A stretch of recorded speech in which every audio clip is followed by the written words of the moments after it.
ازيكم عاملين ايه؟ كتالوج النعمة. اغلبنا بيطلب النعمة وبيبقى فاكر ان هو كده خلاص، يعني طالما عارف النعمة اللي هو عايزها وطالما طلبها فهو كده دوره وقف لحد هنا.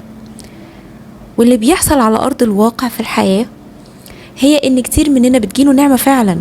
يعني احنا بنفتكر ان الدعاء لم يستجاب او ان النعمة ما جاتلناش، بس في الحقيقة على ارض الواقع النعمة في اغلب الاحيان بتيجي فعلا، ولكن لاننا ما بنكملش الدعاء بتاعنا، ما بنكملش الطلب بتاعنا، فالنعمة بتقعد معانا شوية، بتزورنا شوية كده، وبعد كده تقول لأ ده مش وش نعمة، وبتمشي وتسيبنا.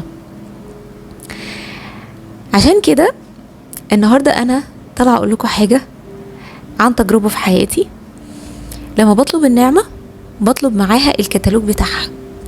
يعني يا رب أنا عايزة النعمة كذا، بس اديني معاها الطريقة اللي استخدمها بيها، الطريقة اللي حافظ عليها بيها، والطريقة اللي تكبر بيها النعمة دي معايا، تصلحني وتصلح اللي حواليا. يبقى النعمة دي بقت حاجة مستمرة كنعمة، مش بقت نعمة في الأول وبعد كده اتحولت لنقمة.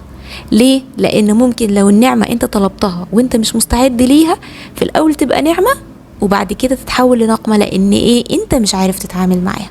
زي ما في ناس كتير بتطلب مثلا ان هي تدخل في علاقة زواج هادية وجميلة، او يعني تعمل بيت وأسرة، تعمل كده فعلا ويبقى ربنا رزقهم بناس رايقة وجميلة، لكن لانه مكملش الدعاء بتاعه والطلب بتاعه صح، ما طلبش يا رب اديني القدرة على اني انا اتعلم ازاي احافظ على البيت الجميل، على الاستقرار، على الهدوء، على الراحة النفسية.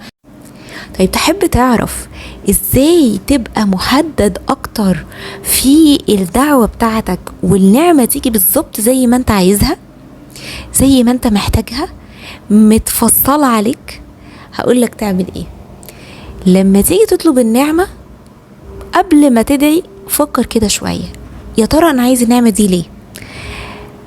بتطلب الاحساس اللي اصلا انت عايز تحسه لما النعمة دي تجيلك. فمثلا والله انا عايز فلوس كتير، عايز يبقى معايا فلوس كتير. اسأل نفسك سؤال، ليه انا عايز يبقى معايا فلوس كتير؟ عشان احس بايه؟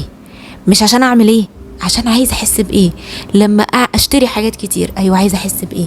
لما البس احسن لبس، لما اجيب اغلى عربية، لما اسافر كل دول العالم، عايز احس بايه. في واحد ممكن تلاقيه بيقول انا عايز احس بالحرية، في واحد ممكن يقول انا عايز احس ان انا الناس بتحترمني، في واحد ممكن يقول انا عايز احس ان انا مكتفي وما تحوجش لحد، في واحد عايز يقول او هيقول ان انا عايز احس بالراحة والاستقرار المادي.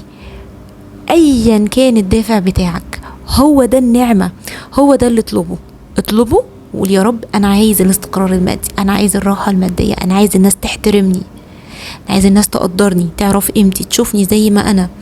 الدافع بتاعك ادعي بيه، وبعد كده اطلب من ربنا الكتالوج، واديني يا رب الطريقة اللي احافظ بيها على النعمة دي وتكبر معايا وتفضل نعمة في حياتي ما تتحولش لنقمة. جرب الطريقة دي وادعيلي.